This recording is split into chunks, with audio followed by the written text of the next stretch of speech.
Live from Fargo and serving you on TV, online, and on the go. This is Valley News Live at 5:30. Police are looking for suspects in the brutal attack of a man in downtown Grand Forks early yesterday morning. Good evening and thank you for joining us.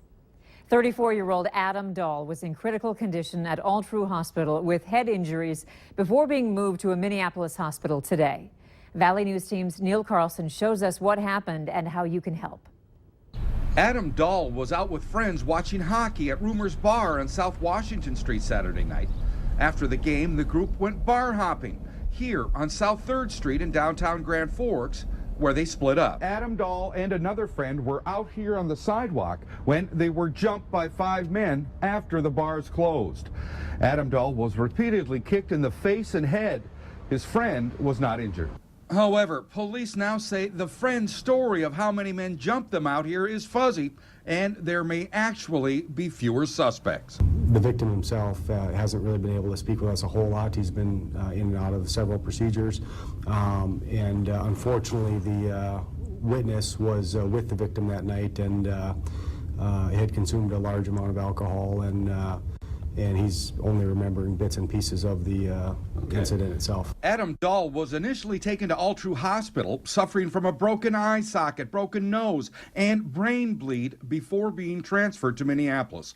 Police are now sifting through downtown surveillance video, searching for suspects. It sounds like it was at some point after bar closing, but there's certainly the possibility that there were other patrons around or community members walking around that night. So if anyone did see something, we certainly would encourage them to contact us. In Grand Forks, Neil Carlson, Valley News Live.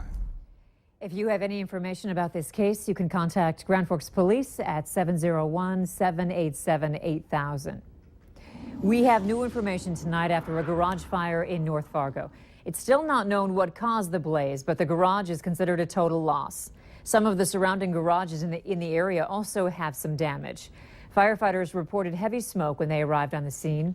The first crew that responded was able to get the fire under control within a few minutes. The fire was knocked down within about 10 minutes of our first arriving company. Power and cable lines may also have been affected by the fires, and those companies have been notified. There are no damage estimates at this time. The search continues for a missing college student. Today, a river search was conducted to look for Jennifer Hoole's body. Investigators say they have video evidence showing Hoole entered the river from the 10th Avenue Bridge early Friday morning. Minneapolis police say they're not seeking any suspects in the incident. The U of M student was last seen at a campus bar about 1 Friday morning. The bar is just a few blocks from where she entered the water. Hoole, who was 22, was set to graduate in May. Spring is back and people are firing up their grills in backyards up and down the valley. Here's Robert with a look at tonight's forecast. Robert? Yeah, most of the valley saw some very nice conditions. Parts of the northern valley saw some rain for much of the morning and into the afternoon hours. Still a few sprinkles up across the northern valley. For the rest of us, sunny skies and some very warm temperatures. And if you like today's temperatures, you're going to like what we have for the next couple of days. Still a few sprinkles. Most of the rain off to the steadier rain has moved off to the east, but a few showers up towards the Langdon area and approaching the Roseau area. And we'll see a chance for a few showers primarily in the northern half of the valley as we head through this evening. Most of us, however, will stay dry. With the clouds and the rain that we saw in parts of northern Minnesota, it's cool over there. 38 degrees in Bemidji, 45 Thief River Falls, where we've seen plenty of sunshine, 62 in Fargo, 64 Jamestown, 68 degrees down in Sisseton.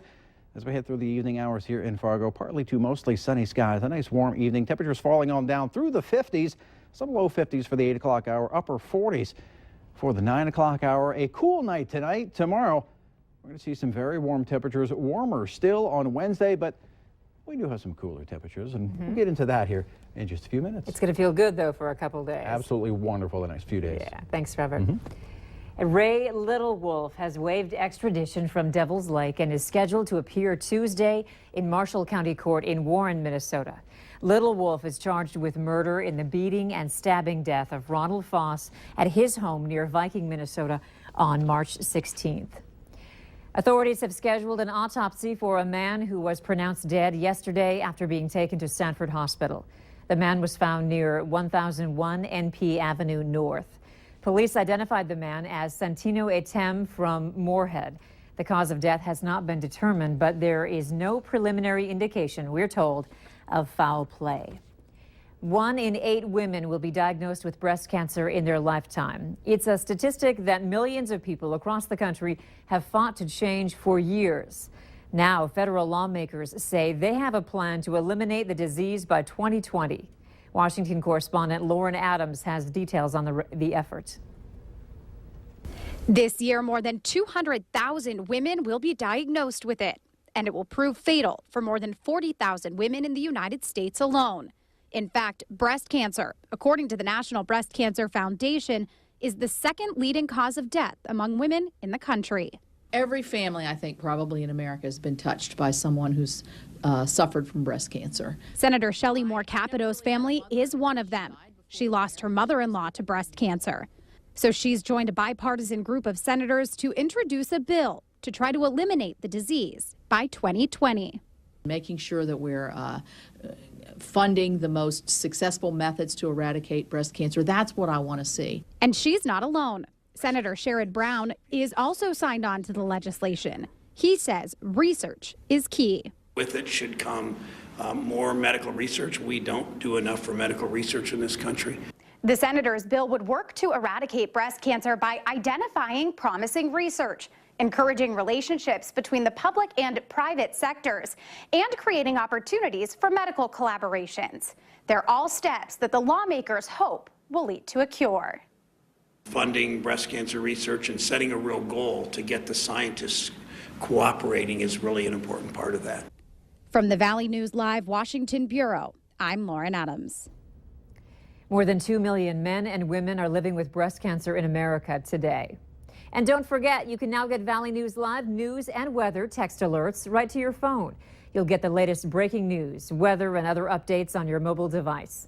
Head to valleynewslive.com to sign up. A story that got a lot of attention is once again in the spotlight. Her abduction was at age 14 was one of the most followed child kidnapping cases of our time. And today, Elizabeth Smart is bringing her story to Grand Forks. The event starts at 7 tonight at UND's Chester Fritz Auditorium. It's free to the public. Smart will emphasize the importance of having hope in a difficult situation. Coming up on Valley News Live at 6, we'll have more on her incredible story. One person is dead and another critically injured after officers opened fire on a vehicle that crashed into a gate at the National Security Agency headquarters. 2 men were involved in the incident, both dressed as women. Law enforcement sources have identified one of the suspects as 20-year-old Kevin Fleming from Baltimore. Fleming has a criminal record that includes assault charges. A senior U.S. official says there's no indication at this point that this was a terror-related incident. The FBI has taken the lead in the investigation and is working with military and civilian law enforcement agencies. The FBI is working also with the U.S. Attorney's Office in Maryland to figure out whether federal charges will be filed. Some residents in Beltrami County may be hearing a familiar sound. Starting April 1st, siren testing will resume for the season in Beltrami County. Outdoor warning sirens are tested the first Wednesday of the month at about 1 in the afternoon, April through October, to make sure that they're working properly. Skywarn classes will be offered in Beltrami County. And for more information, head to valleynewslive.com and look for this story. Fargo golf courses have opened today, but before hitting the green, we have some tips to get you geared up. Experts at Osted's Golf in Fargo say they have all the big name brands, including popular drivers from Ping and Mizuno. New golf shoes now being made for comfort and are being made rather for comfort and without spikes. If you're getting new clubs, golf experts say it's important to get fitted for the best use of your irons and woods. So what we're trying to do is we're trying to get that golf club to come through the ground square. If it's coming in the toe or the heel, we want to make adjustments to that. Granted, we can't make adjustments to your swing, but we can make adjustments to your golf club. For more golf tips, go to valleynewslive.com and look for this story. Still ahead tonight, if you need a plumber or a cleaner, Amazon is ready to help.